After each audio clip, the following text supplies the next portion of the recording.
Hey guys, we're live. Welcome back to Whiskey Charlie, the War Game Chat, our live show every month. I'm Mo from Mo's Game Table, and joining me tonight is my co-host. No co-hosts tonight. I only have one, and that is everyone's favorite Gimp with the Limp, Nate Rogers, the Gimpy Gamer. Hey Nate, how's it going?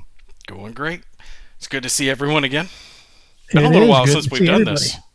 Yeah, it has been a little bit, a little bit of time, but I was on vacation this past month and it kind of threw some stuff off. So I apologize for that. But joining us tonight, we have Bill Thomas, president and owner of Compass Games, and really proud to have him on the show. And thanks for joining us, Bill. Welcome to the show. Well, thanks for having me.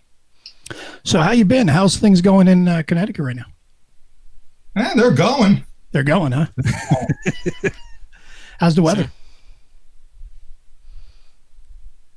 Oh, is that a freeze already? Yeah, we already had our first internet freeze, brought to you by Applebee's. That's what it is. It's heating up the internet. It's very hot. Yeah, that's what I agree. I think I can beat you on the heat. It's 95 here with like 75% humidity.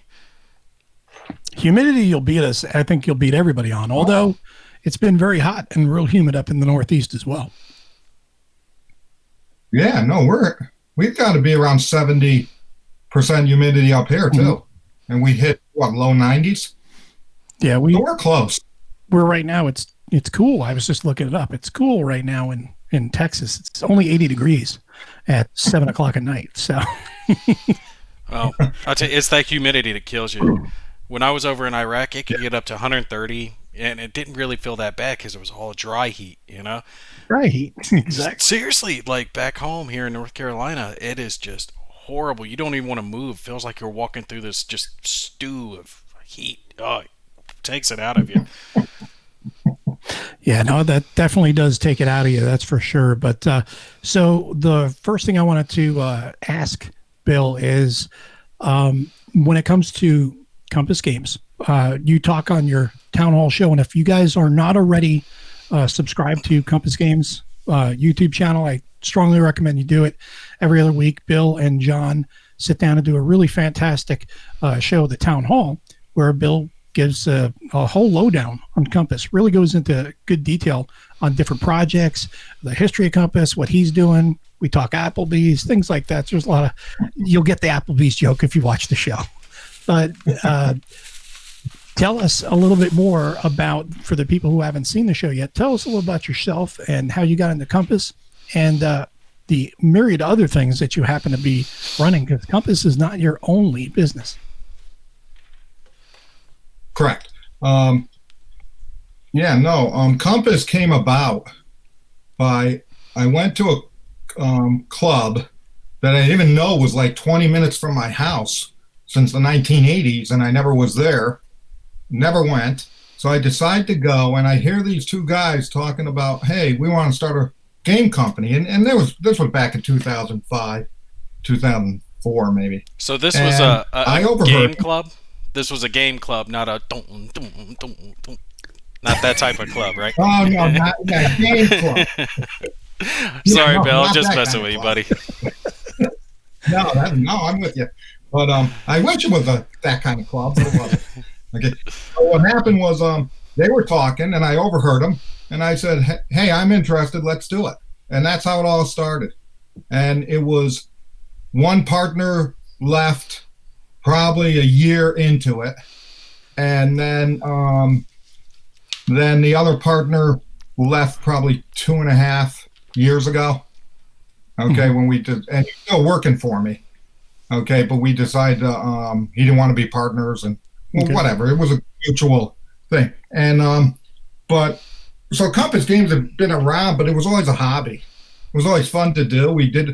I would have my family collate the games on Saturday. We all go in and do it. It was just fun. We released maybe 1 or 2 games a year. Okay, then about maybe 3 years ago, I thought there was an opportunity to ramp it up, and some things changed in my life that made me think that my son graduated college, and I said, well, now I have somebody to take it over when I die. Okay, so something, you have a legacy issue. Legacy, yeah. And my thing was because to do this for me is not really. I love it. Don't get me wrong, but I wouldn't build a business at this time in this stage of my life for me to be out of it in 10, 15 years, where Bill can keep it going for 30, 40 years. So in the last 3 years, we've really ramped up. And I think I saw that there was a opportunity in the industry that GMT was moving away from traditional war games. Not that they don't do them, but they're doing more not Euro games, but more on that end. So traditional war games, big maps, many maps, were not being done, and I thought there was a opportunity. So that's when I decided to ramp Compass.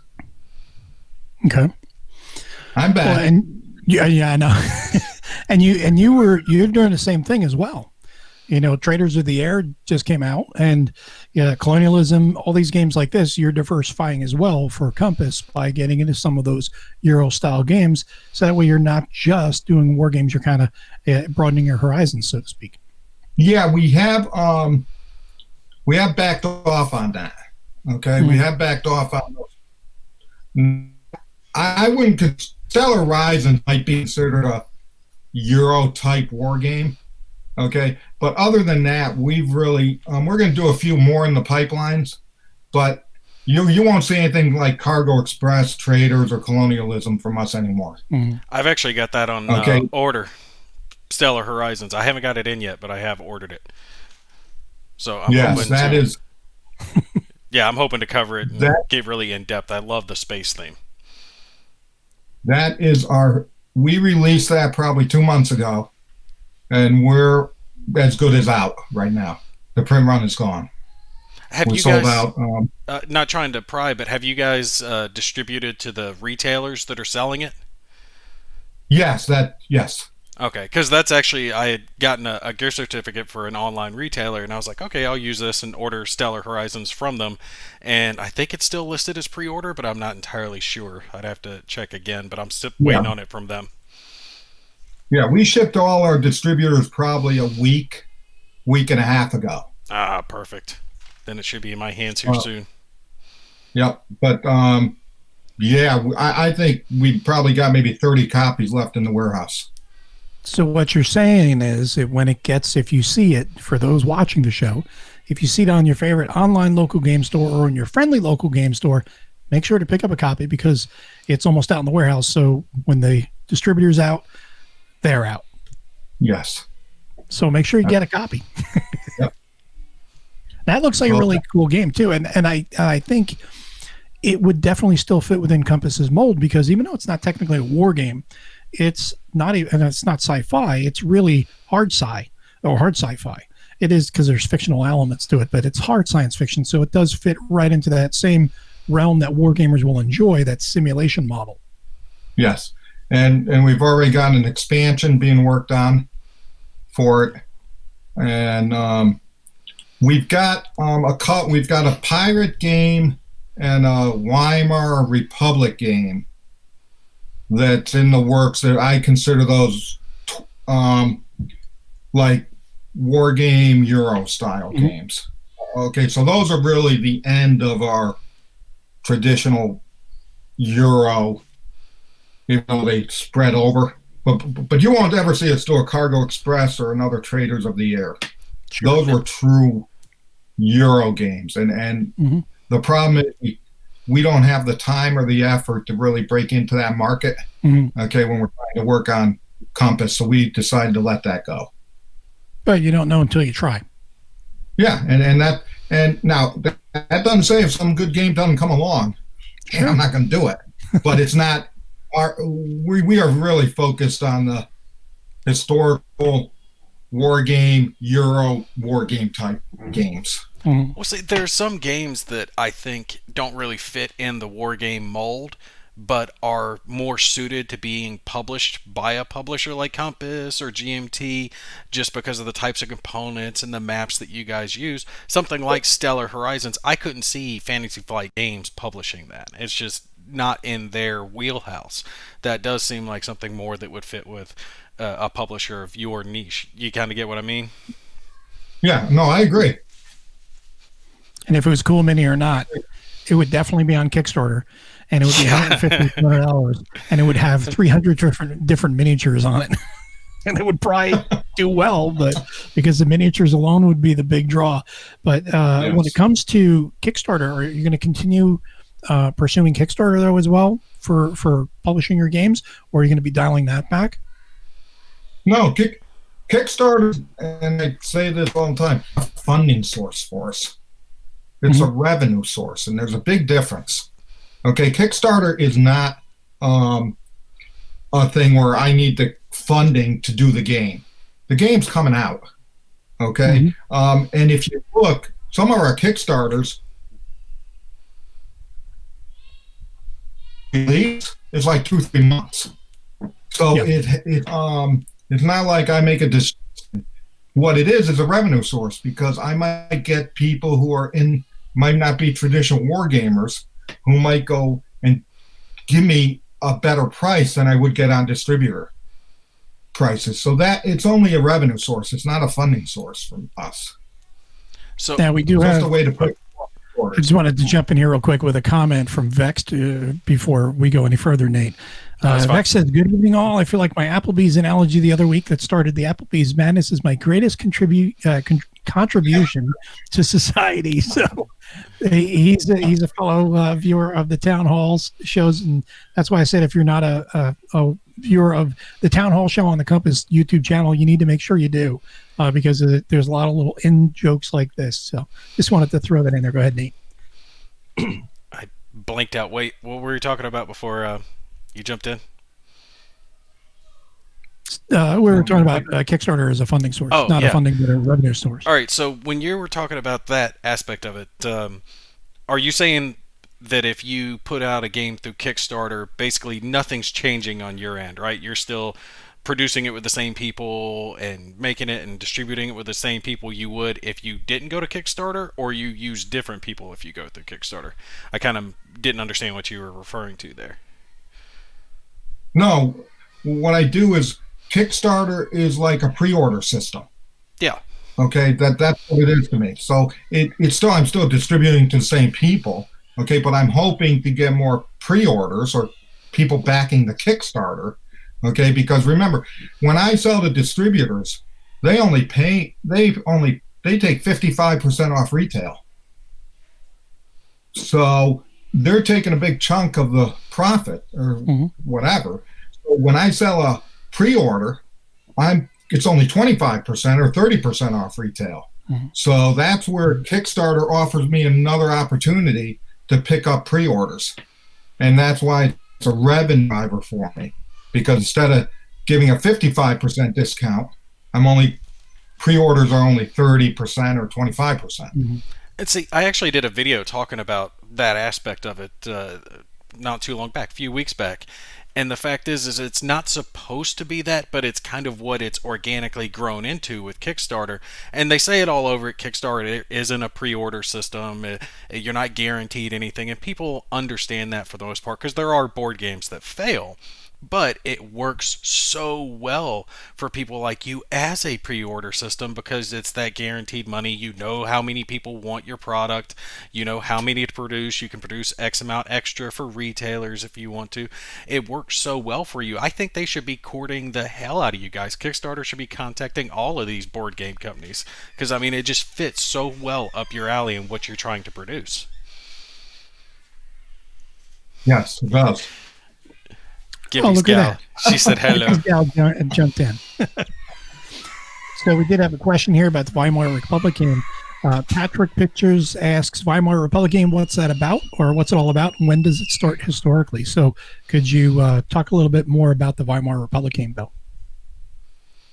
Yes. There's a lot of things I don't want to say about it, because it's really something we haven't advertised. Okay, and it's just in the artwork stage right now. Okay, now I might be wrong here, but I think it starts after World War I. Okay, so I think it goes from you get it before it becomes the Weimar Republic. Okay, I want to say 1920 or something. But right now, I don't really want to say much about that because it is something that we're working on, Sure. and it's really done overseas on this one. Okay, so I don't really want to go into a lot of detail on that. So I will say it's going to be historical. It's a great game, but like I said, it's too soon. Sure. For me to give specifics because it might change. So you probably just gave John a whole bunch of agit over there because he's probably saying, "No, don't talk about that." Oh, he doesn't even know about this one. Oh, he doesn't. Oh no, yeah. Oh Here's no, an exclusive for you, John. Yeah, no, I didn't even tell him about this one. There's, we have a little bit of fun where I don't tell him all my secrets, and I make him tell me mine. His. Now, Nick, he says, "I like Compass's Kickstarter model," and we also have. What was that? Oh, Nick was saying that he likes Compass's Kickstarter model. I think we got Bill froze for a second there again. And speaking of which, Matt says it's time for Bill to put his foot down. No, I'm back. I'm back. And switch providers. His wife can invest in DVDs instead of streaming. So that was perfect timing. Yeah. And Matt, I appreciate your comment, but I don't think I'd be living in this house very long. So the good thing is we contacted Frontier, and Frontier is actually coming out here and figuring out why it's so bad. Okay, so they are coming out to figure it out because it shouldn't be this bad. Yeah. So is it just you, or is it everybody in your area is affected by it? Did you hear me, Bill? No. Oh, I was saying, is it just you that's affected, or is it everyone in your area is having the same problems? Everybody who has Frontier in this area has issues. So that's why people are going to satellite and people are going to Comcast. Well, yeah, that's happening a lot all over. Now, do you happen to have Fios in your area? Bill? My guess would be no. Fios in your area? I guess not. I think he might not be hearing me right now. Well, I hear that. I don't know what it is. Oh, fiber optic, super fast speeds, super fast internet. They don't have that. Well, I gotta believe we have it. I don't know. Oh, yeah. I don't have it. I would check in your area and see if you can get Fios or just. No, I'm sure they do. We're in Connecticut. I can't believe we don't have it. I just don't have it.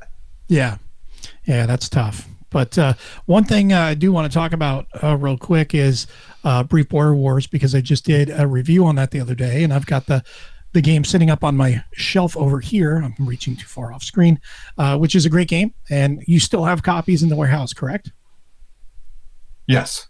So if you have not gotten it, definitely get it before it does go out of print. But you are talking about 2, maybe 3 series within this line. Yeah, we actually have one. We talked to Brian, and he's working on the next one. That's going to be set post World War II or around World War II, I think it was. No, pre-World War II. Oh, pre-World War II. Okay.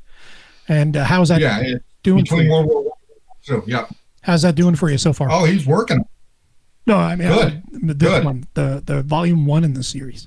Oh, good, because it makes me want to do more in the series. It's selling very well. So. Excellent. Nate, your turn. Okay. I was going to ask you, can you give me a brief rundown of Border Wars? Because I haven't actually got to play that one yet. I've been a little preoccupied with 100 different things. What's Border Wars about? I might have to add it to the list. Do it. I'll let Bill. Well, you do it. Oh, you want me to explain it? Okay. I'll give you the sales pitch. Here, I'll put on my compass hat. Basically, you're the key person. What happened here was Brian did 4 games, did a quad pack, and he took a base set of 4 rules, 4 pages of rules, and that's the 4 base series rules. Each game within the box, because there's 4 of them, has their own rules. They're like 2.5, 3 pages. There's some optional rules in there you can use as well, which is one thing I failed to mention in my review. That will change things up or handicap one player over the other, but they all use the same base mechanics, and then you play the game, and then you have the four unique situations. You have Operation Attila, there's the Third Indochina War, Football War, and then the Second Lebanon War. And you're fighting pretty much second, third string. Second, third echelon troops are pretty weak usually. So these fights are not first echelon troops. Are not You're not knocking guys out necessarily. The way I said it in the video was they're kind of low quality troops, farmers and the like that. So everybody's windmilling, and occasionally somebody gets hit and they go, "Ow, that hurts," and they go run away, and then they kind of get inspired and they come back in and they fight. And it may sound a little silly, but when you play it, you'll see that there's a constant, just a little. It's not a slugfest; it's just a punching match, and you're going back and forth, and it's a lot of fun. It really is really good, and I think Brian did a great job at capturing the perfect flavor of low intensity warfare in these little brushfire wars, and just really, really fun games. So you're saying there's four separate games then in the individual box? In the one box. So it's kind of like the Men of Iron tri-pack, similar, but they're each... Like the old quad packs, yeah. Okay, yeah. Totally worth getting. I have to take a look at that. That's my spiel, my little pitch for the show. And just because I did a review, if you want to get a little bit more on it, I chat about it without this bad throat right now over during my review, so you can get more information in the review. But strongly recommend getting it if that's the type of game you want to play. Well, Bill, I will tell you something that I have noticed over recent period of time. You were talking earlier about you guys stepping up and you were doing more and focusing on things, and I gotta say that's one of the things that I had noticed. And I don't know when you made the change, and I'm assuming it was maybe a year or so ago, but I noticed especially things like component qualities for your games took a step up. I was seeing a lot more mounted maps, thicker counters, better cards, all that type of the changes that you guys were making to the games that you guys were releasing. So I definitely got to give you props on that. That I have noticed a significant uptick in the component quality that you guys have been using, especially within, I would say, the past year or so. Yeah, one thing I will say is that we moved away. See, all our games were made in the U.S., which people didn't know that. Okay? Oh, I didn't know made that. All our games, and that's the problem when you're looking at some of the quality issues, okay? Because the quality of the United States is not as, and I don't want to say this, but it's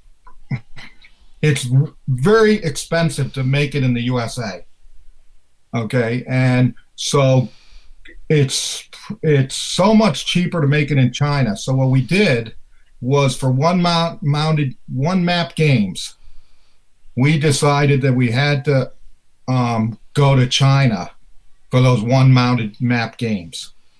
Okay, so that's why, and we're trying to do stuff in the United States to make the United States step up as well. But that's the big issue, was all our games were made in the US, and it costs more to be in the US, and you don't get as good a quality in the US. Okay, where I could go to China and pay 90% cheaper for a component, and it's a better component just because of how cheap it is there. So what we've done is we have moved our counters in the United States to we finally found a counter guy in the United States that can do thick counters, which you think that would be easy to do, but it's a different type of die cutting equipment. So very few people in the United States can do thick counters. So we finally found one. So even in our made in USA, you'll see in the future a bump up in the counters as well. In that, but that's the issue. I wish more people would take that approach, because I'll pay more for a game if it's made in the USA. If I know that, I'm okay paying more for it, you know. And I know plenty of others who think the same route.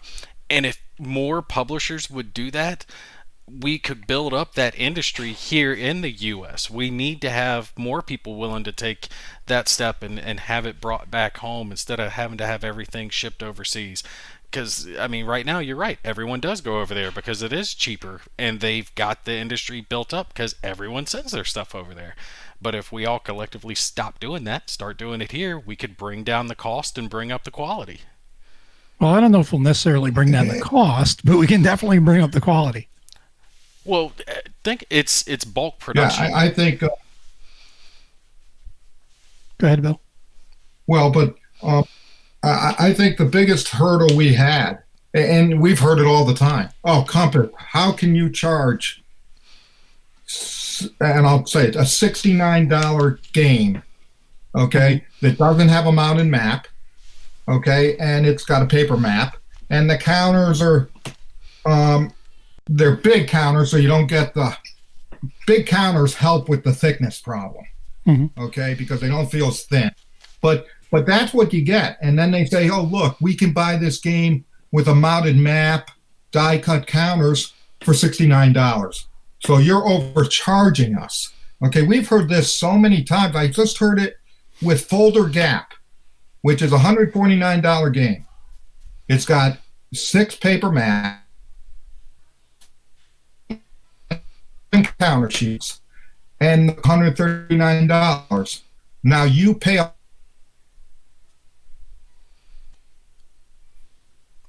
We lost you there for a second. Okay, I'm back. Yeah.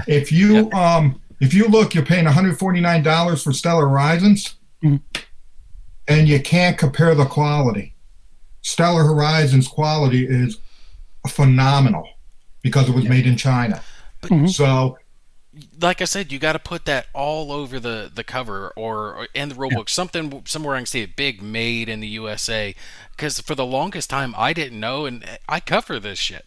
You know, I've been involved with it for years at this point, and I didn't know you guys produced in the USA for a long time. I mean, I would say a lot of people are ignorant to that, don't know that, because they just go in there, like you were saying, Bill, say, man, why the hell am I paying $100 for this game? I can get the same type of game for, an equitable game for, say, $50-$60 or, $70, something like that. Why am I paying $20, $30, $40, $50 more? It's like, well, you're paying because you're purchasing something that is made here in the USA, and everybody knows made in the USA products are more expensive than they are overseas. Hence why the iPhone is $1,000 when it would be $2,000 or $2,500 if it was made here in the States. Well, it's not just like Compass, though. I mean, we're not like picking on them, but I have picked up other companies' boxes, and I remember being at the game store, and I'm not going to call this company out because I don't want to like hurt people's feelings. Well, actually, hell, I will. I don't care. Everybody knows what I'm talking about anyway. Next War, Poland, I think it was, and I picked it up. Don't pick on the Next War series. It's a good series. I don't hate the game. I'm not hating on the game. But what I'm saying is when you pick up the box, it feels rather empty at first, right? There's not a whole lot of counter sheets. There's paper maps in there. It does not feel any different from a Compass Games box, right? Like, especially one from like 2 years ago. And they're charging $80 for that box. I remember that's what I paid for at retail. All right, so it's not like going to China is automatically getting you better stuff. That was at least the equivalent for like $15 higher. So, yeah, I'll definitely pay the higher cost to know that I'm supporting someone here at home.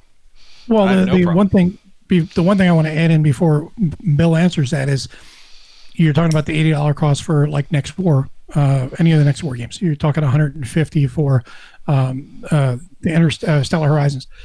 If you're going to be talking about the game, you have to take into account, you're not just talking about the production cost of, having it printed in China or in the United States. You're also talking about the development cost and the designer's time and all the associated advertising, things like that go into all that run the company, that keep the lights on, that pay the people, so that way these games can continue to be published. It's not as simple as, hey, this costs X amount of dollars to print, and we're going to charge this much, and boom. I'll let Bill carry on from here because he knows way more about it than you or I do. Yeah, the interesting thing, I don't want to disagree with you, but 90% of it is actual production cost. Yeah, no, I was just saying, but there are other associated costs, so not for everybody to be. There are other costs, but it really comes down to that it's really the production cost. And the funny thing is, I've had negative feedback that says, I don't care you're charging too much. Have it made in China. I don't care if it's made in U.S. So there is a lot. Funny. There's a lot of negativity out in this industry. Okay, and I'm just shocked at some of the negativity that's out there and what people say, and people like get aggressive. I say, look, I'm not. If you don't want to buy the game, okay, because it's costs more and I make it in America, well then people call you stupid. You understand the emails I get on a daily basis, and even the emails that are posted. Okay, you'd be surprised at how much are negative feedback, and unfortunately, you just can't deal with those people. So you just deal with the people who buy my games, and that's the only people that I want to please. And we're always trying to do better. And like I said, one map games are being done in China now. Okay, no matter what game they are. Okay, in the United States, we're keeping in the United States all up, and we're upgrading the counters. So I think that's a good balance for us. I'll tell you, Bill. All right, so everything got shut down for a little while because of COVID and all that crap. And when things started lifting in my area, one of the first things I wanted to do was go to my local game store and buy something from them just to help support the store. And when I went and picked up this because I wanted to buy something that was going to be supporting my local game store and supporting an American keeping their job. I was like, well, Compass has it made in America, so I'm going to go buy a Compass game from a local store. And I'm not the only one that thinks like that. Yeah. You know, plenty of people think like that. You might not be getting a whole lot of emails from us, but we're out there. I promise you, and we're supporting you. Once I learned, it's like anything else. Changed. The negative people make up this much. The silent majority is the one you don't hear from. Yeah. And I go that if we're selling games, so we're selling a lot of games. Good. So that's what I look at. Okay, is that and the interesting thing about COVID was Connecticut had shut down. COVID, one of the first states to really shut down. Okay, and we had the employees that we had, they had to stay home, which was fine, and that's what. Okay, but me and my son and my wife decided to run that sale where it was like 40% off of everything. And that was us doing all the shipping because we were shut down. Okay. But we would go in, do all the shipping, get all the games out. And again, it was not for us, it was like, hey, people are in this COVID. Maybe they want to buy games and have something delivered to them. So we did that for like 2-3 weeks where it was just us going in at night. Bill was working 18-hour days, just to ship and all, and my wife would do all the printing of the orders. So we do care about our customers, okay? And they're the ones that keep buying our games, and we appreciate everything they buy from us. And so I don't want anybody to think I'm listening to these negative people, but it's just unbelievable. You got to sit back and laugh. At some of the stuff they come up with. There's a difference between constructive criticism that is valid and understood and criticism just from the peanut gallery. People just want to complain.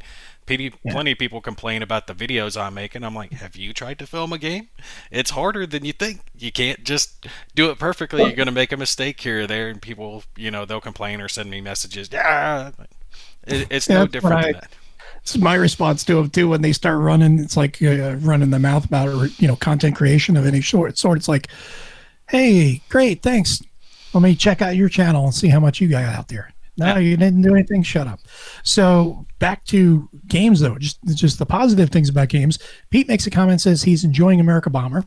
Was that a hard sell by Mr. Smith to have an alternate future where Germany bombs America? Was that a hard sell for you or not? No, not at all. He called me I think he emailed me and said, hey, I got a new idea. I said, great, let's do it. Nice. It was a second decision. So you just had that total trust and knew that he was going to do a great job with it. Yeah. Yes, and I I've been a businessman for a long time. Okay, and right or wrong, I make decisions in any of my businesses like in 5 minutes. I don't dwell on them. Okay, I don't. I'm not that kind of person. I'm very yeah. I have no patience. Okay, and I just make decisions. And he does good games for us, so it was a no-brainer for me. Now, American Bomber is one of the ones that's kind of in the vein of like Zeppelin Raider or those types, right? Roll the dice, go Yeah. how you charge, that type. Okay, definitely gonna have to look at that one. You keep adding to my list, Mo. You're killing me here. I got kids to I'm put an through enabler. college. What can I say? That's my job in life. Nick says that war gamers are curmudgeonly, and I definitely agree with that. Yes. And this is another good point. Is Downriver Rick points out. He says, just look at the last GMT update to get an indication of the negativity of some. There were people out there. GMT did a thing for the people who lost jobs, where you can send an email in, explain that you lost your job. We'll send you a free game or two. And there's still people bitching. It's like, get over yourselves, people. These are games. We play them for fun. Give the publishers a break and just support them, and appreciate when they support you back, like when you ran your sale. GMT's doing this thing here. Yeah, I understand that everyone's dealing with a lot of hardship right now with COVID. So it's really changed the way a lot of people are, living their lives and how they're doing business. So just be supportive of it and go out and buy Brief Border Wars right now. What could they possibly be upset about with GMT giving away free games? I mean, what could you possibly say? Someone lost their job. I mean, that's nice as hell for someone to say, hey, it's not much, but here's something to take the edge off. Well, the same as like Bill was pointing out. It's like, hey, we're doing a 40% off sale, and you're not shipping fast enough. Really? Oh, and we got that. Give me a break. We got that. Hey, it's been 4 days. My game isn't here, and the funny thing was that's when shipping overseas became a big problem. Okay, with COVID, we would ship a game, and it just wouldn't move for a month.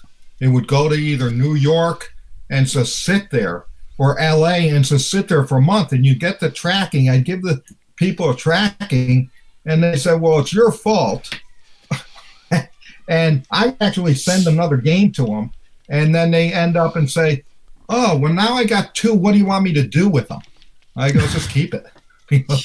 Not send it back, but no, it's just that's just one of the fun parts of doing your business, right?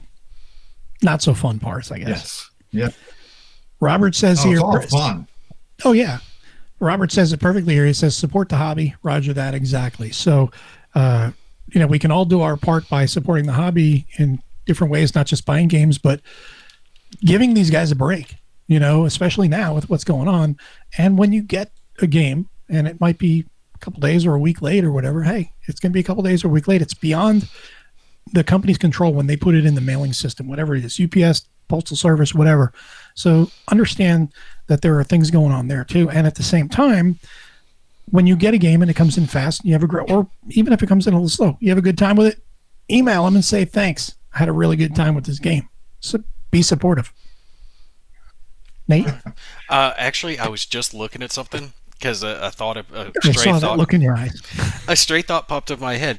And actually, I wanted to tell Bill this. I thought he'd get a kick out of it. When I first started getting into wargaming, I didn't grow up with it, right?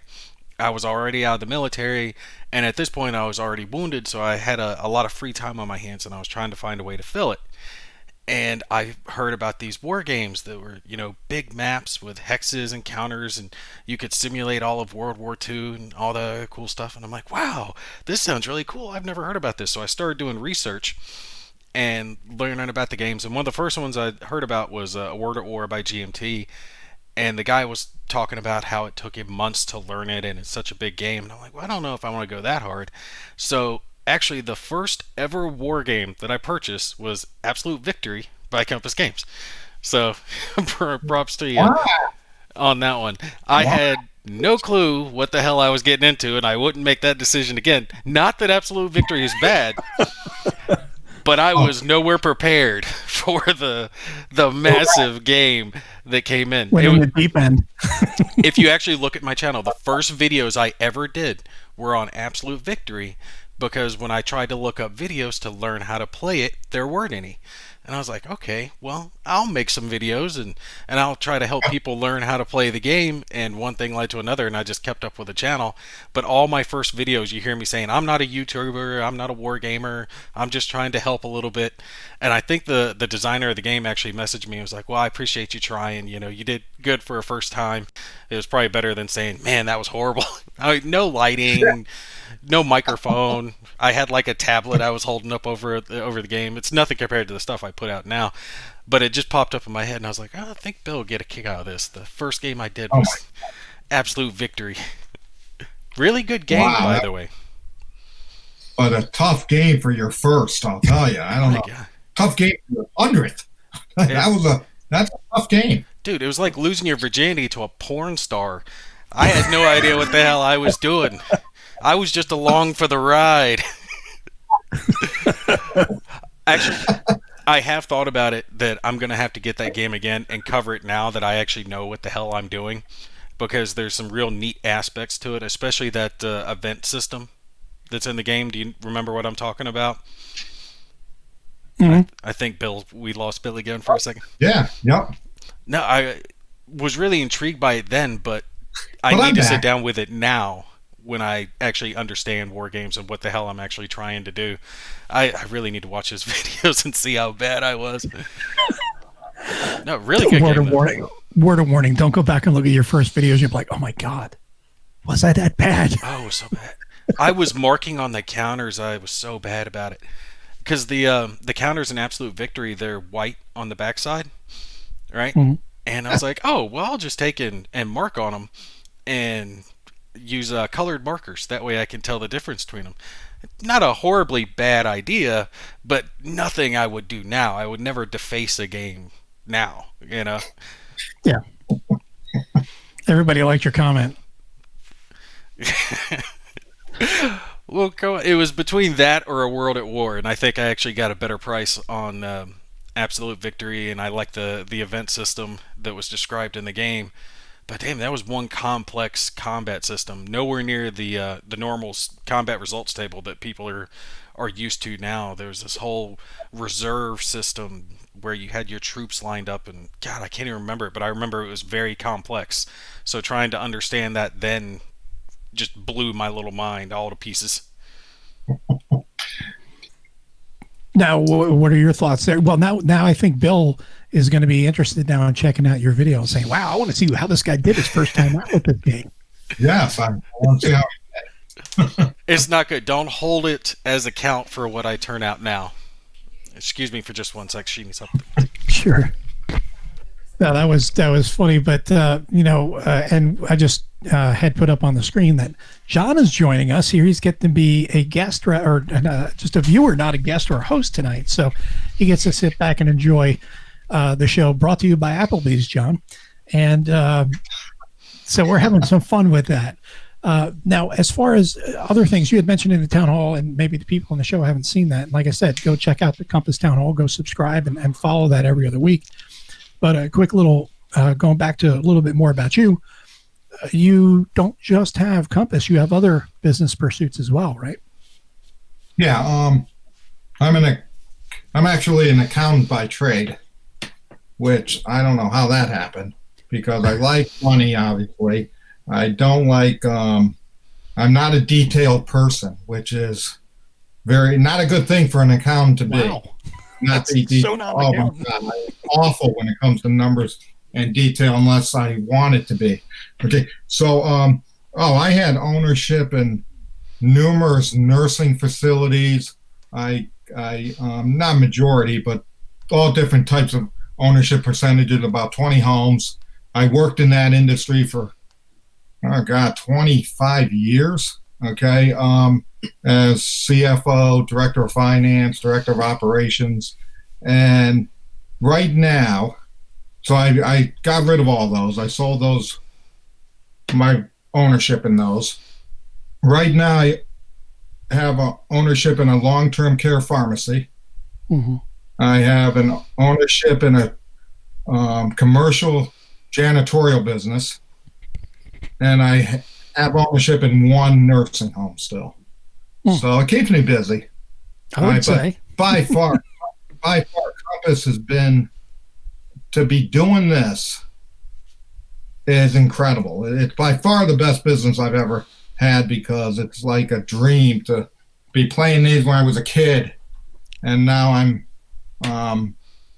producing them, running them, and leaving a company that my son will continue on with. So that really is a very big thing for me. So, how avid a gamer is your son? Very interesting. He's a gamer on PlayStation and those things. Not a very avid board gamer.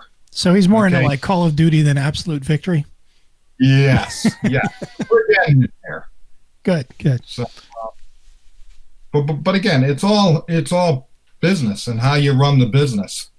True. And if you run the business well, and I think we do, we always need to improve. And really, Compass, people say you've been around since 2005, which we have.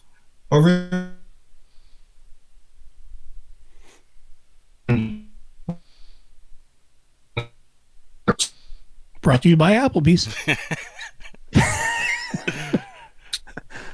And see, I stopped now, so I'm not still talking when it's off, so I can go right back into it. Okay, there you go. So I'm getting good at this. Yeah. So, we have released one or two games every month for the last 2.5 years. We haven't missed 1 month, which is an extraordinary feat. Is that we don't I don't think of any major company in this industry, back maybe SBI did it back in the 70s, but we have not missed a month. And the reason for that is because I got games in the warehouse that are all completed. At any given time, I got 6 games sitting in my warehouse ready to ship to customers. Wow. So, because my thing is I won't release more than 2 a month. Okay, I think 2 a month is really the soft spot for us, or sweet spot. So, we're well out. At any given time in the warehouse, we're out almost 6 months of product. Wow, that's awesome. That we have already. That's why when COVID came, we were still shipping, because we had a backload, so we didn't miss. When COVID came, Bill was shipping those games as well, the new games during COVID. So we didn't miss a beat then. So I am assuming that your son's name is Bill, correct? Yeah, well, Billy, yes. Yes. Because I'm like, is he speaking about himself in the third person, or? Yeah, Bill's my son, yes.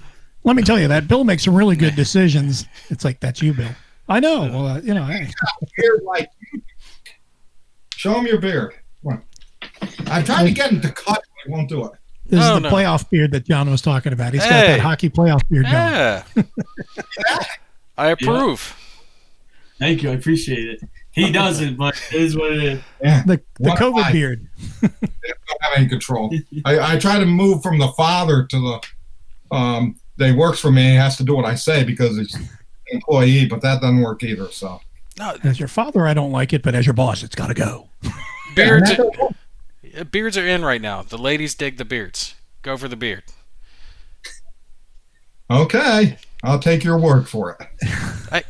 Worked for me. I got a pretty wife I don't deserve, so I'm sticking with it. Oh, yeah, no, yeah. So John says Compass is the Willy Wonka chocolate factory for Bill. Lots of fun and passion. And I will add to that really quick. If you don't watch the Compass show, you definitely need to watch it because John does a great job hosting it. Bill obviously does a great job on the show as well.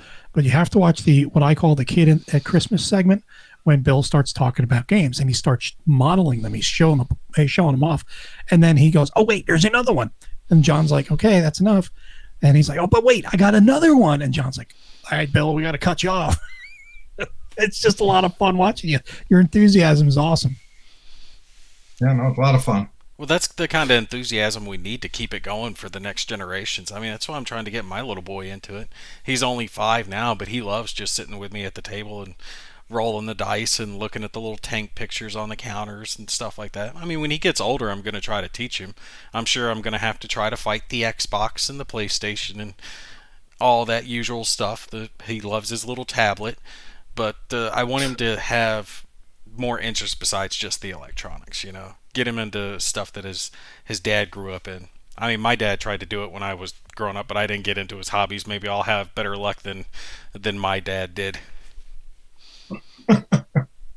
Now, how much time do you get to play games yourself, Bill? That's a loaded question, I know. Yeah. Yeah, it depends on what you mean by play games. Games that just for fun. Well, two things. Number one is just for fun, just something you want to play, and then that you just want to play for fun. Could be one of your games, could be anybody's game. It doesn't matter. And then the other is how many times, how much time do you spend playing the games that you're going to be producing, so that way you can check them out and make sure, yes, going to be a solid product, things like that. Oh, I do that. I do that a lot. Okay.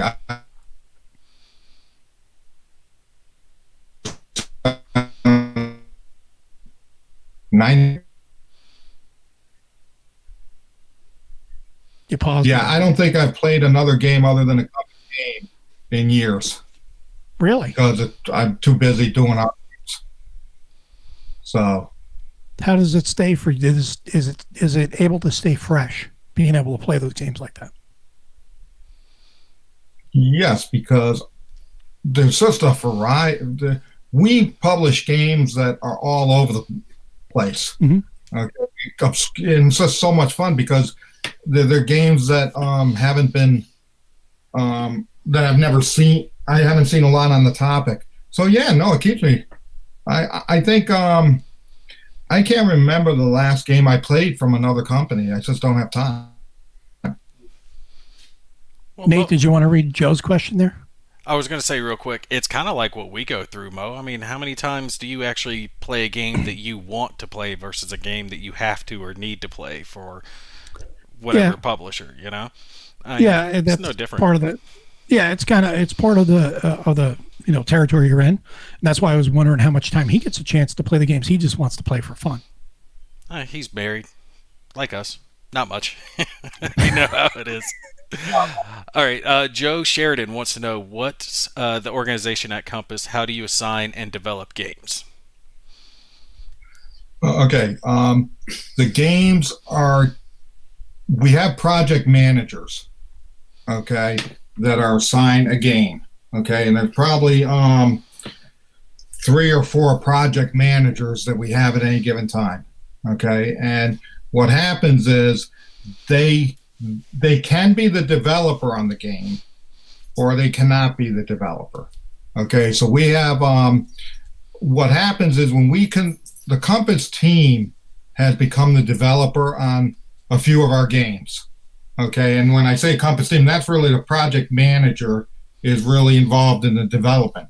But from the time we get a design to the time we publish, can be 3 to 4 years.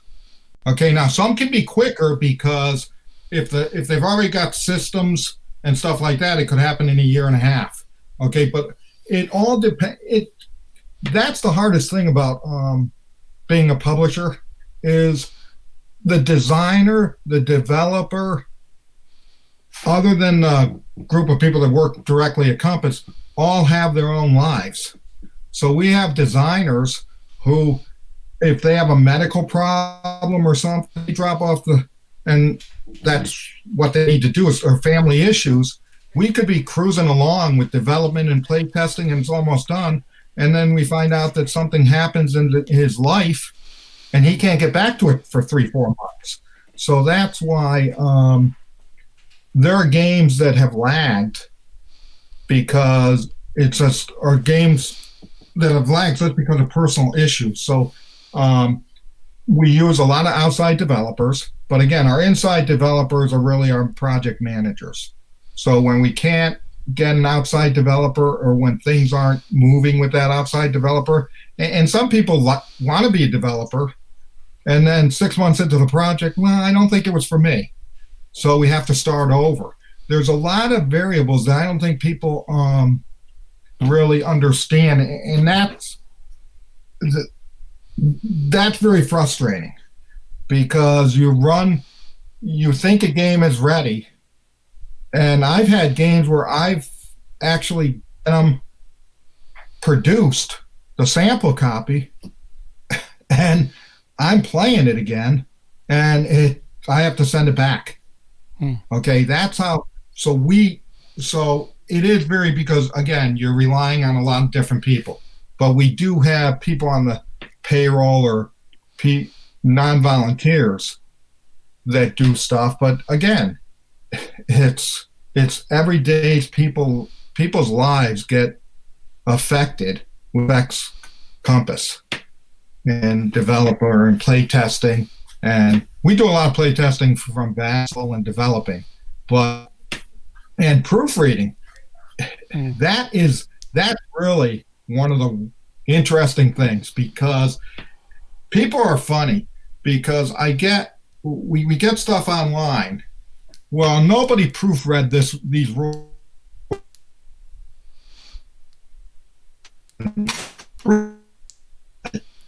by 4 Another Applebee's break here. read by 4 or 5 different people. Yeah, can you hear that? Yeah, now you're back. Now you got you. Yeah, those rules are big.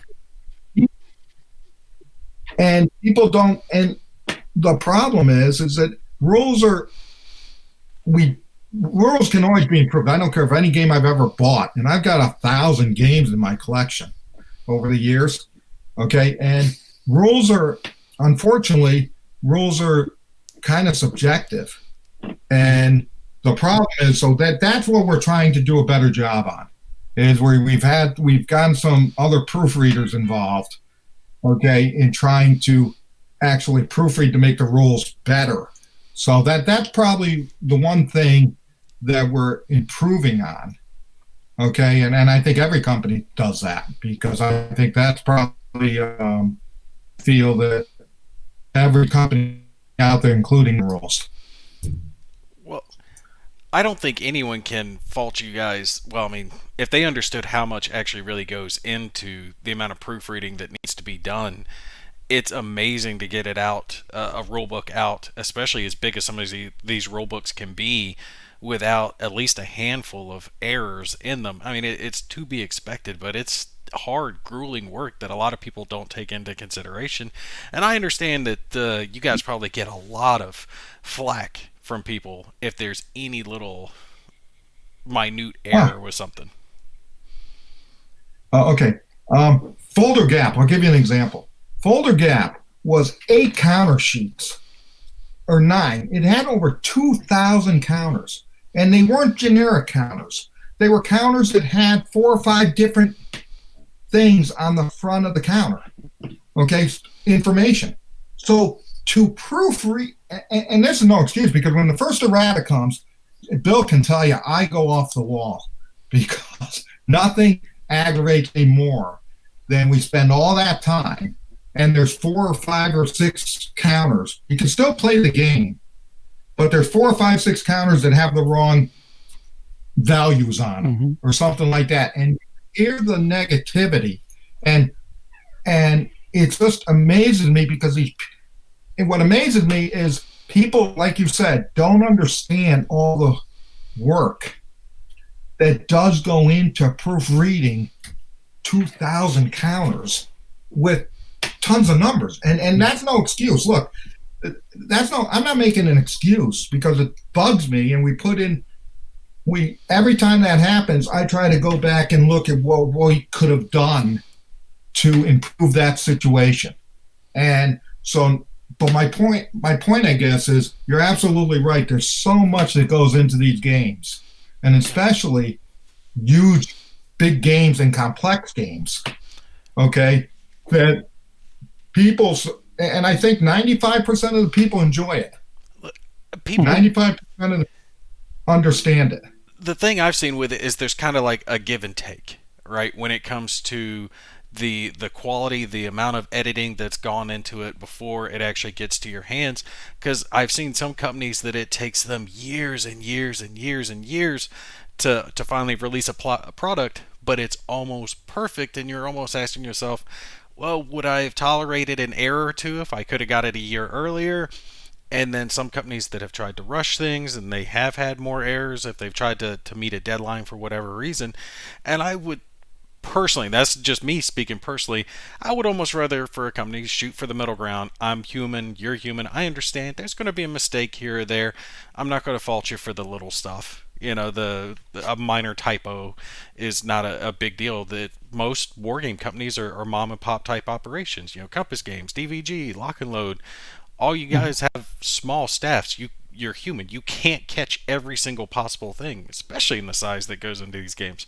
I think for the most part, most people do understand, but like Mo was saying earlier, the loud ones, the ones that are going to send you the emails and, you know, bark up your tree about all this crap, it's a smaller percentage. It's not the general audience that you're really selling to.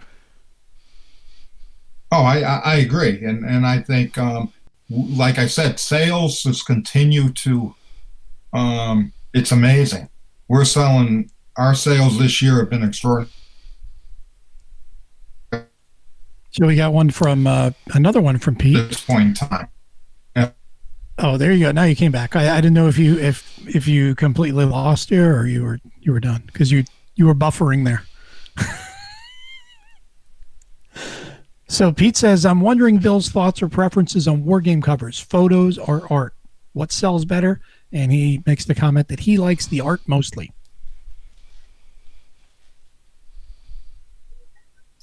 Yeah, I'll be honest. I don't see difference between the two. Really? Okay. Yeah, no. We have games that have art in them. And I don't see it. It depends on what people like, and I don't think a lot of people make decisions, okay, on the cover of the artwork. Or I'm not seeing that on my end. Mm-hmm. I don't make a decision based on the artwork. No, but I can tell you as a customer in a store, my preference is whatever look. Go ahead. Go ahead, Bill. No, you go. I'm done. I was going to say, as a customer, No, I'm done. The art on the cover, it won't make me necessarily buy it or not, but it will definitely decide whether I pick it up to look at it or not. You know, that will definitely draw me to it quicker.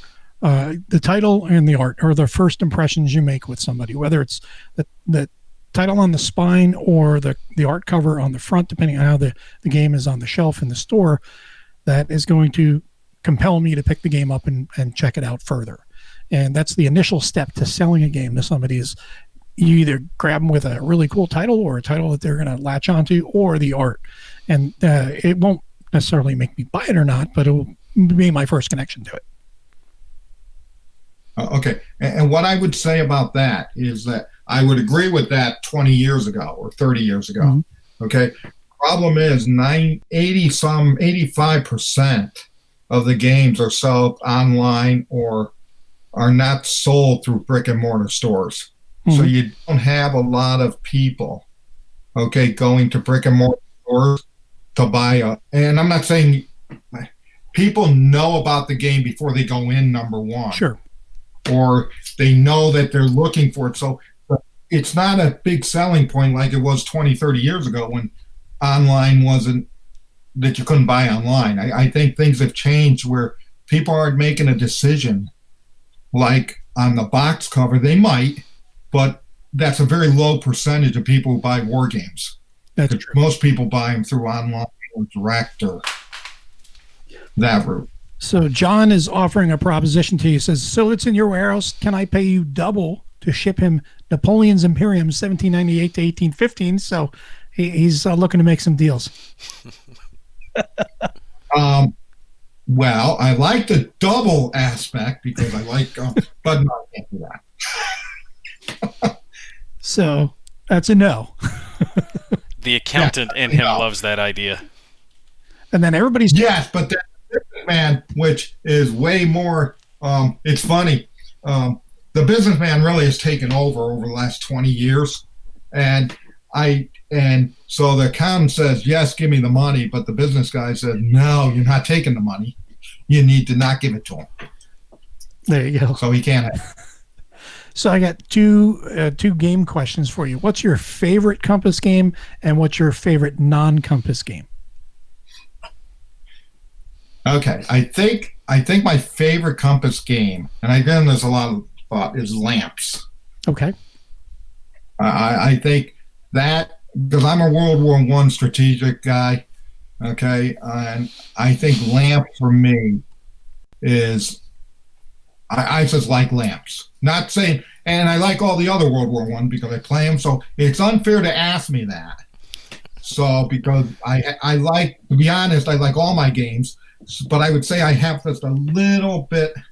I would say Lamps. Well, that's why we ask you the tough questions, because it's an unfair question. But I want to point out it's unfair. No, I knew it was unfair, and I still answered it. Thank you for doing that. Now, what's your favorite non-Compass game? What's my favorite non-Compass game? He's going back. He's like, drags of the memory. Do I have any other games besides Compass? Oh God, I would say that one that I would always go to for years would be Victory Civil War. Okay.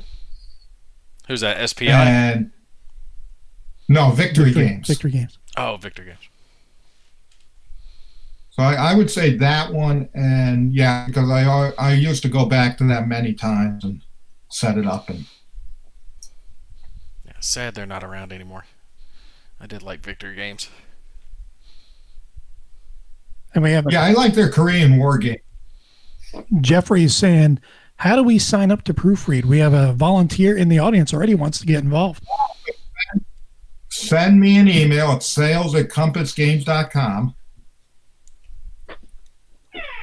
And we'll get you. We have stuff for you to proofread. Do you guys get a lot of volunteers just to proofread rulebooks? Here's what's funny. For years we didn't. For years we really didn't get a lot for 6-7 months. Now that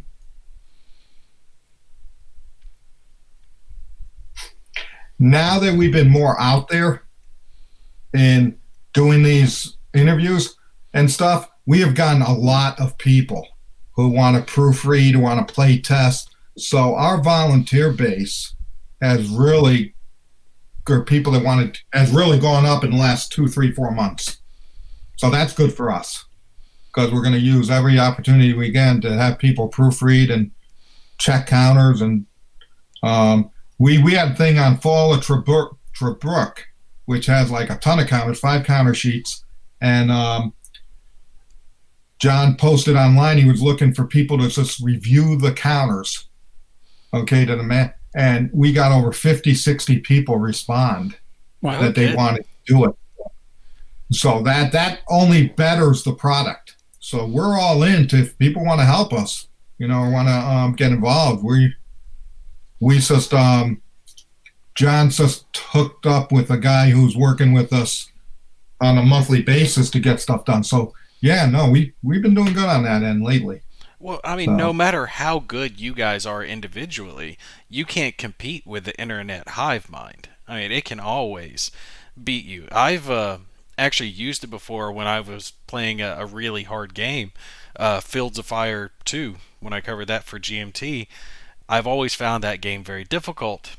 And yes, when I did it, I told the audience, I'm like, look, I'm going to make errors. There's no way I'm not going to make errors. So I want you guys to flood the comments. Whatever you see, we're going to learn this game together. We're going to do it together. If you see it, edit it, proofread it, do whatever. Send me an email, send me a message, leave a comment, and we'll just work our way through it together. And by doing that, I was able to kind of get a good grasp on the game. So yeah, that's a great idea, using the internet and having a bunch of people just conglomerate onto it. Robert has one. He says, I had, just as a side note, the Sales and Compass Games, that was the email that Bill was saying to send an email to if you're interested in helping out with proofreading. So make sure you definitely send an email off if you're interested in doing so. Robert asks, he says, as you have covered a lot of varied topics, is there a topic you have yet to address or have not done to the level that you really want to do? Yes. There's a lot of ancient stuff I want to do.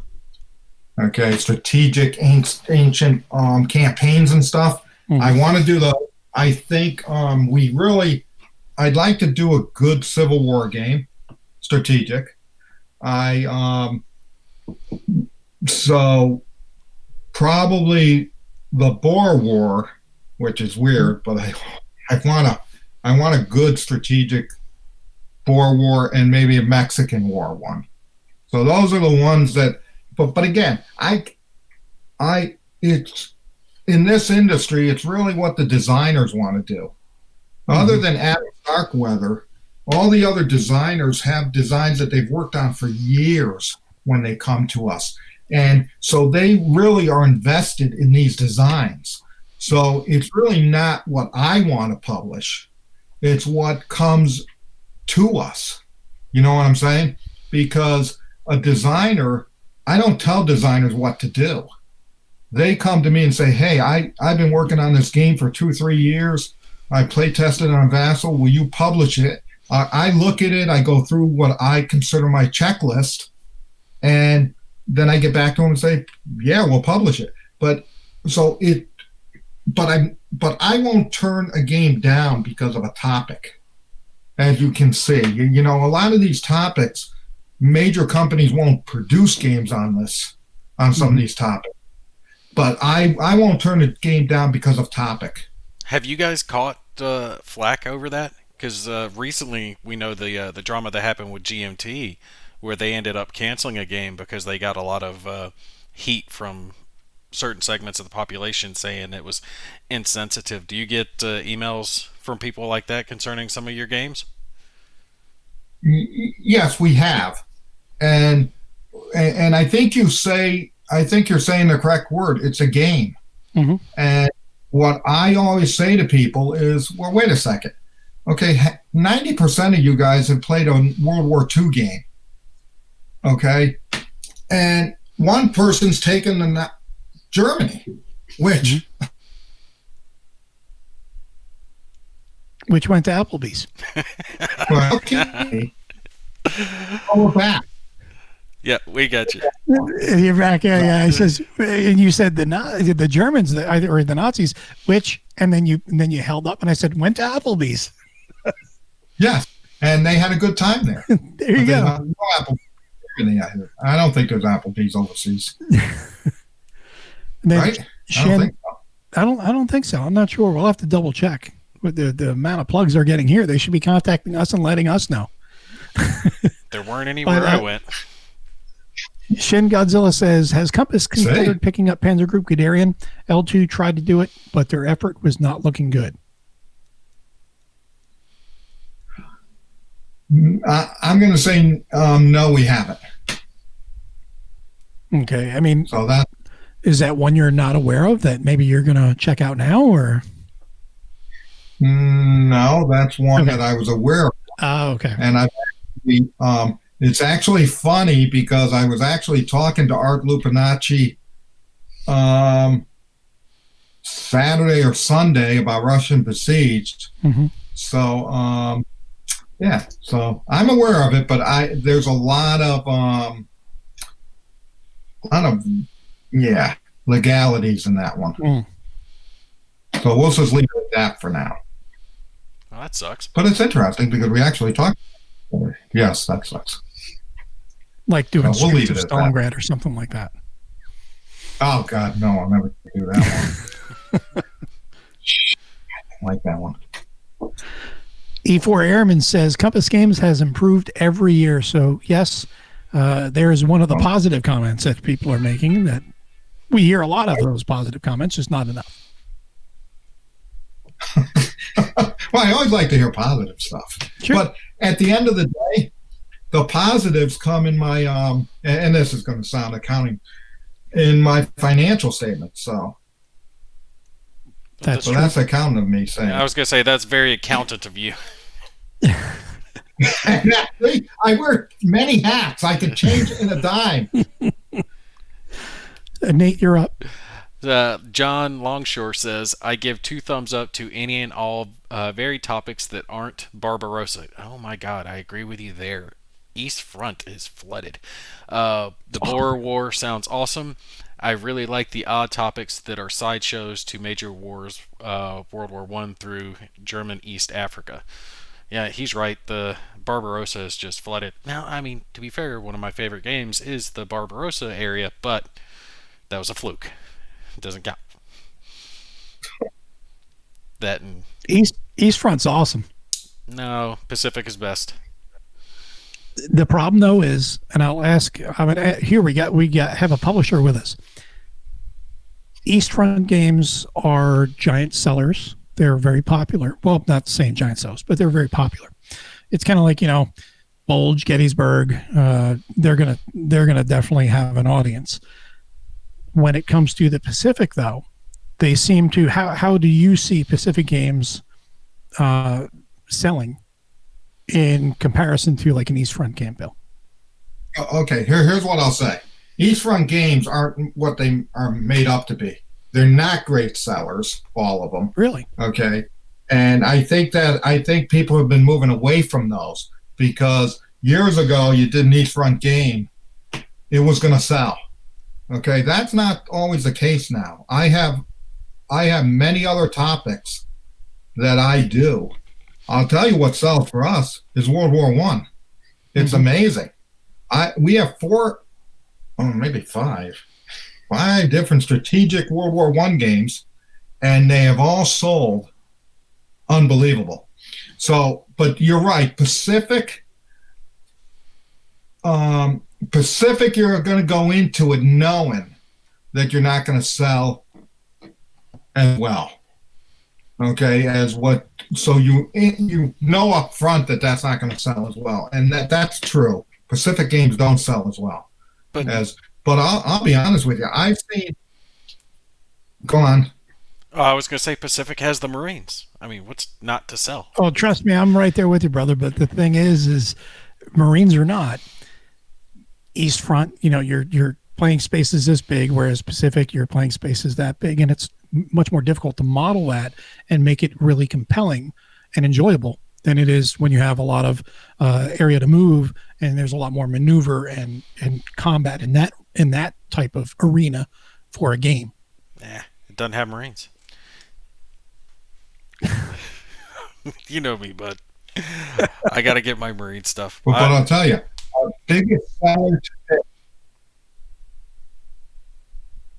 our biggest seller to date in unit copies is Silent War. Really? Yeah. That's a good one. Silent War, and we're actually redoing that as a deluxe version with IJN, some new things. It's going to be mounted map. It's going to be China. But that's still our highest unit selling game ever.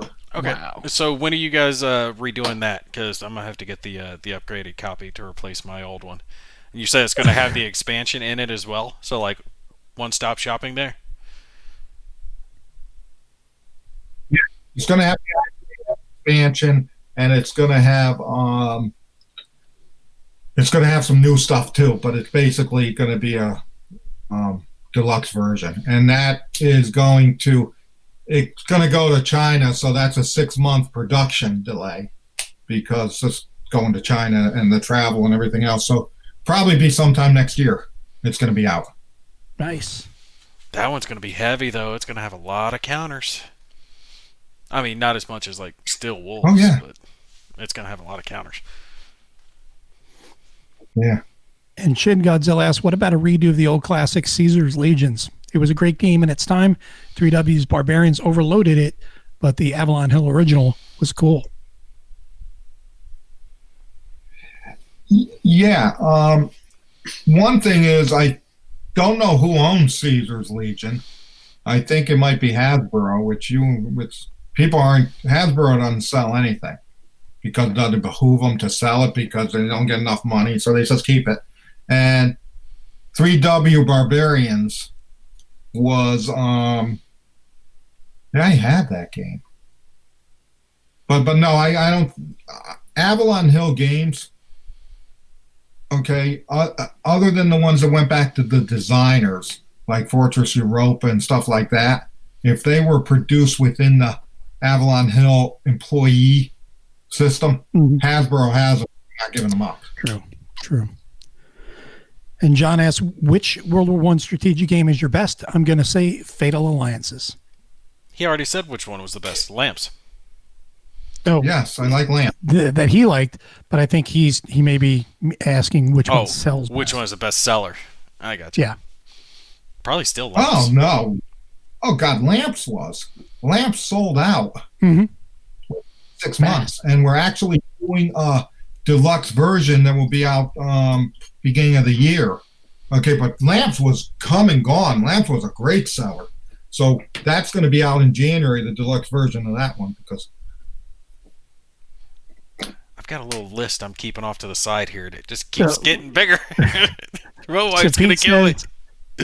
Pete says he's with you, Semper Fi. Semper Fi, Pete. Now, I don't get me wrong. I love Pacific too, but for Pacific, it's tougher. My point is, it's tougher to game and make it compelling unless you're at a higher level. Operational level, strategic you can do too, but it's just tougher when you get on the island. Even tactical, platoon company level, but tactical is tough. You can get down individual squad level tactical, and that's where it really shines. I think the Pacific, but even that's kind of tough. It's just one of the tougher areas to game and make as enjoyable as, say, something East Front, West Front, where there's more maneuver, just because of the terrain and the amount of area you have to cover is bigger and more varied in those arenas, I think, than Pacific. That's just my personal feeling. Look at it. Some of the games that have withstood the test of time the best are set in the Pacific. Victory Games Carrier. I mean, plenty of people still swear by that game as one of the best solitaire games set in the Pacific. That little game, Empire of the something. Yeah, Empire of the Sun. Damn, I had it on the tip of my tongue. And Peleliu, D-Day at Peleliu, D-Day at Tarawa. Yeah. I mean, there are so many that are set in the Pacific, and they hold up over time, especially like Carrier. I mean, just one of the classics. Look at all these other Marines we got in here. We got Robert Moffat, his son's a Marine. Pete, his wife, and he. Hoorah. And your sons. What's that? And back to Applebee's. Is doing a game. John Southard is doing a game for us, Philippine Sea, which is the carrier system. So, and he designed the carrier system back for Victory Games. Oh, wow. And another one goes on the list. It's like this big now. Well, he told me that I should forget my wife and give her DVDs, and he wrote that his wife is a devil and dog. So I'm not taking his. Yeah, I think you're going wrong. Yeah, it's not quite meant that way, there, brother. Yeah, no, I know. You should tell your son Bill, though. We'll hook him up. We'll get him in. Get him into the Marines. He might have to shave that beard, though. Can't have that until after you get out. Oh, no. He's too old for that. He's not too old. What is he? Early 20s, right? No. You're like 42. Oh, he's too old then. No, he's 28. Oh, he's young enough. He can go in. Yeah. He's 27 on the 15th of July. Oh, he's young enough. Yeah. Hey, check this out. The cutoff isn't until 28. I thought it was 35. No. Well, they'll give you waivers, but the official date is 28. I had a guy in my platoon who was 28 when we graduated from basic, but they tore him apart. I mean, they just rode him so hard. He left boot camp with like an 8-pack set of abs because they just quarter-decked the living shit out of him. It's fun to watch, but it's the best part. But if you want to get in, the easiest way to get in is just walk into the recruiter's office, chewing on a box of Crayolas, man. They're going to be like, you're in. You're one of us. And then Shin says, alas, I'm not Marines. I'm Navy. Hey, we got Uber in the house. Thanks a lot for being here. Yeah. Now, I told you, Mo, right? Here doesn't matter what branch. We love y'all. I told you what happened, right, when I joined, about the Air Force guy. When I went to go to the recruiting station, I had gone with my brother, and I was going there to support him. But as we're walking by, one of the things I had been considering was the Air Force, joining them, and I wanted to be a pilot and everything at the time. But as we walk by the Air Force recruiting office, I look in, and the Air Force recruiter's sitting there, big fat guy, got his belly hanging out on his desk, cup of coffee and a donut sitting there, just looking sloppy. And I look in the Marine recruiting station, and they're hoorah everything, battle posters, rifles on the wall, jumping around doing pull-ups. There's some cute girls in the office, and I'm like, that's where I want to be. I'm going to go there. Oh, yeah. They know how to recruit. Oh, they definitely do. I think that's how they get us. But, we do have others here, Navy, Air Force, Army, Nate and I are Marines, and a few other Marines in there. So we're always going to pick on everybody, especially the Navy, because that's what we do. But we definitely do love and respect all our brothers and sisters in the military. So it's all in good fun when we pick on each other here. So everybody knows that. There's nothing My personal. father was in World War II in the Pacific. And know what he always said? What's that? He said the Army did all the work and the Marines didn't do anything. Really? Well, I bet the Marines would disagree with that one. But that he didn't like the Navy. The Navy was the worst to him. Okay, but he was an Army man, and he used to always say, and I would say, well, didn't the Marines go in? He goes, yeah, but they just went in. We had to go do the tough stuff, okay, and clean up the island, and we came in after the fact. I think the only place where they were kind of really in a situation where they were together that would be kind of even on that track, maybe Okinawa and the Philippines. Well, there was Philippines. There was the Philippines early, Yeah. but then Okinawa at the end, and that was kind of split between Army and Marines on that one because Army and Marines both were there. So he was where? Maybe that he was in the Philippines. Oh, okay, Yeah. that would be why, because that was primarily Army.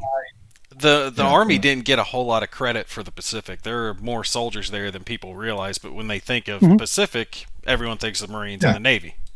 Mm-hmm. So it was predominantly a Marine, theater. Yeah. There was, and there were even actually Marines in the European theater. Very small number of them, but there were there.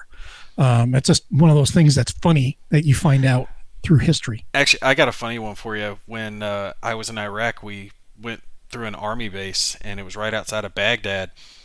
And a buddy of mine, we're leaving the chow hall, and we're on an Army base, so we're the only couple Marines there. We were standing out, and we passed a Marine captain, and the guy stopped us. He's like, "Thank God, Marines!" And we're like, "Sir," we popped to parade rest, being respectful, and he's like, "No, just relax." He's like, "Just talk to me like a human being." He's like, "I just got to talk to a Marine for a few minutes because I'm sick of all these Army guys." He's like, "Y'all just relax." Hey, my name is, I forget what his first name was, but he told us his first name. He's like, "Just call me my first name. Just talk to me 5 minutes, guys." And we smoked and joked with him for a few minutes. He's like, "Thank God, I'm going crazy." It was just hilarious because they're so different in thought process while you're over there. Oh, yeah. So I just put up a last call for questions for Bill. We're going to be ending the show here in a few minutes. So I just wanted to make sure that if anybody had any questions, they were able to get their last questions in here before we close the show out. And Shin says, just remember, Marines, when you're on our ships, who has the torpedoes? Torpedoes are great for one thing. Well, a couple things. Blowing up things is always the fun part, but they make fast rides too. Yeah. Ride them, just get on them. Woohoo! Vexed. I once dated an Air Force chief's daughter because all the guys on base were afraid to. Does that count? Give you half a star for that. Has Compass looked at SPI games? My first ever game was SPIs after the Holocaust. Question there from Shin Godzilla. No, Decision has all. So Decision has all. Decision has the right. Yeah, most of them. I did not And realize that. John actually kind of jumped ahead and answered that as well. He's always jumping in thinking he knows stuff. So he did say that all SPI games are on a license with decision with a frowny face. So he wasn't happy about that either. And then E4 Amran has a question: does Compass keep one copy of each game produced in an archive? Oh yeah, I have a yes. Yeah, we have copies. Who I owns keep for myself. Who owns FGA games? I don't know who owns I don't FGA even games. know. I don't even know FGA Not games. sure. Well, Not sure. We I know don't it's even not know. Bill. I think they knew. No, it's not me. Bill apparently owns all I of say them. no to that. But I got Jack with that. and then he does kind of end it up with just kidding. Did we lose Bill, or did he put up the icon? Oh, there he is. No, he just went to Applebee's real quick. I'm No, but really do appreciate you taking the time, Bill, and joining us tonight. And even through, I know you have that. Hopefully, we get your internet sorted, because I know that's a point of frustration for you. But it does make for good comedy for the Applebee's spots. And like I said, if you are not, what's that? That's why I told my wife. I go, it keeps the fun because, but we're working on it. No, it definitely does. And again, if you're not already tuned into the YouTube channel for Compass Games, definitely do so. John does shows every week, and then every other week he has a show with Bill, the town hall meeting, where he talks about Compass Games. He talks about everything behind the scenes as well as future plans. He shows off games. It's a really great show, and definitely keep in touch with Compass through that show. And also, I hope a lot of people who may not already be aware of it from tonight's show and what Bill explained understand now that there's a reason why that there is a premium cost for some of Compass's titles, because majority of them are printed in the USA. So you're going to be paying more for anything printed domestically, and we know that. And everyone's saying, hey, I want to support businesses that are printing here in the USA or businesses in the USA. Here's a great reason why you can support an American company that prints, supporting other American companies. Nate? Okay, the only thing I'd like to say is, now I know Nate was in the Marines, right? Yes. Okay, well, I appreciate your service. Thank you for your service. Now, the funny thing is, I get it that you were in the Marines, but I got... Damn Applebee's. Help me with what Marines... I hope you heard that. Nope. Try it one more time. We lost you there for a second. Were you in the Civil War? Who, me? Mo or me?